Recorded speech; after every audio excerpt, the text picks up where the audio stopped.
Hai, Assalamualaikum warahmatullahi wabarakatuh. Balik lagi sama saya Lutfia Al-Hilalia Husna. Di sini saya akan menjelaskan tentang analisis data. Disimak ya. Apa sih analisa data itu? Analisa data merupakan kegiatan setelah data dari seluruh responden atau sumber data yang terkumpul. Sumber data lain yang terkumpul. Kegiatan dalam analisis data adalah yang pertama, itu mengelompokkan data berdasarkan variabel dan jenis responden. Yang kedua, metabulasi data berdasarkan variabel dari seluruh responden. Yang ketiga, menyajikan data tiap variabel yang diteliti. Yang keempat, melakukan perhitungan untuk menjawab rumusan masalah. Dan yang kelima, melakukan perhitungan untuk menguji hipotesis yang telah diajukan. Nah, teknik analisis data dalam penelitian menggunakan statistik. Terdapat beberapa dua jenis macam statistik, yaitu yang digunakan untuk analisis data dalam penelitian.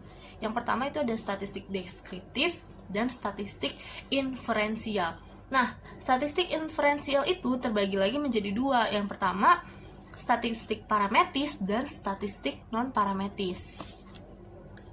Oke, langsung saja saya akan menjelaskan statistik deskriptif itu apa. Statistik deskriptif adalah statistik yang digunakan untuk menganalisis data dengan cara mendeskripsikannya atau menggambarkan data yang telah terkumpul sebagaimana adanya, tanpa bermaksud membuat kesimpulan yang berlaku untuk umum atau generalisasi.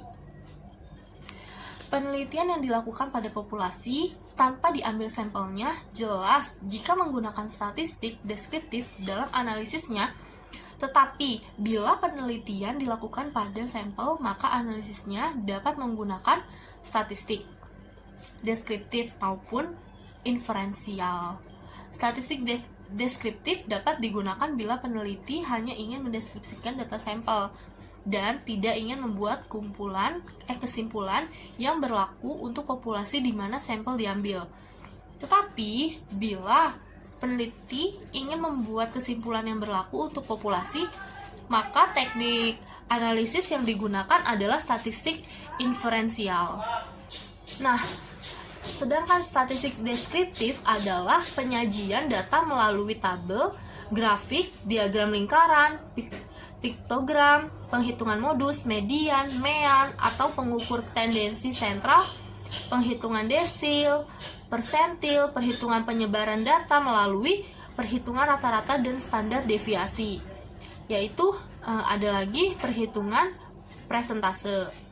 Terus dalam statistik deskriptif juga dapat dilakukan untuk mencari kuatnya hubungan antara variabel melalui analisis korelasi, melakukan prediksi dengan analisis regresi, dan membuat perbandingan dengan membandingkan rata-rata data sampel atau populasi. Hanya perlu diketahui bahwa dalam analisis korelasi ini, korelasi, regresasi, atau membandingkan dua rata-rata atau lebih tidak perlu diuji signifikannya. Jadi secara teknis dapat diketahui bahwa dalam statistik deskriptif tidak ada uji signifikasi, tidak ada taraf kesalahan, karena peneliti tidak bermaksud membuat generalisasi, sehingga tidak ada kesalahan generalisasinya. Nah, statistik inferensial sering juga disebut statistik induktif atau probabilitas, yaitu teknik statistik yang digunakan untuk menganalisis data atau sampel dan hasilnya diberlakukan untuk populasi. Nah, statistik inferensial digunakan bila sampel diambil dari populasi yang jelas, dan teknik pengambilan sampel dari populasi itu dilakukan secara random yang disebut statistik probabilitas.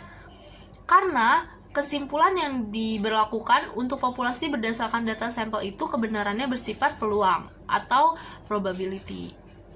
Suatu kesimpulan dari data sampel yang akan diberlakukan untuk populasi itu mempunyai peluang kesalahan dan kebenaran atau kepercayaan yang dinyatakan dalam bentuk presentase. Nah, di sini ada statistik parameter. parametris, yaitu statistik yang digunakan untuk menganalisis data, interval, dan rasio. Sedangkan statistik non-parametris itu statistik yang digunakan untuk menganalisis data nominal dan data ordinal. Mungkin itu saja yang dapat saya sampaikan. Kurang lebihnya mohon maaf. Wassalamualaikum warahmatullahi wabarakatuh.